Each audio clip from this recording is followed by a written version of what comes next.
Nous sommes sur l'avenue Bumba en allant vers la rivière Kiss au quartier Sangamamba, commune d'Engaliema. Ce flaque d'eau trouvé sur place n'est pas une rivière, plutôt une source formée par la rupture d'un tuyau de la régie des eaux lors des travaux d'asphaltage de la dite route reliant Upen à Sangamamba. Depuis lors, les habitants de ces coins vivent dans la souffrance totale. Ils sont appelés à transporter l'eau à de longues distances sur la tête dans les chariots, motos ou véhicules car l'eau potable ne jaillit plus.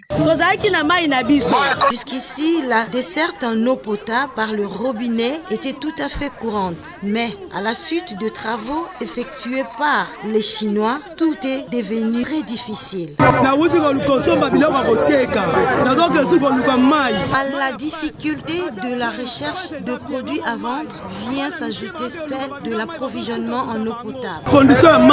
L'eau, c'est la vie, dit-on, mais cette denrée, depuis le mois de juillet dernier, devient de plus en plus rare et introuvable au quartier Sangamamba, entre Verkis, Promobat et Don Bosco. Même les forages installés ça et là par quelques volontaires, véritables secours pour les ménages, ne fonctionnent presque plus faute d'électricité. Les familles sont contraintes à faire de longues distances pour se procurer de l'eau au niveau de l'Upen. Là aussi, un bidon d'eau de 25 litres se vend à 500 francs congolais. D'autres, par contre, préfèrent s'arrêter sur cette rivière de fortune. Même sale, cette eau est consommée, voire utilisée pour la cuisine et autres nettoyages.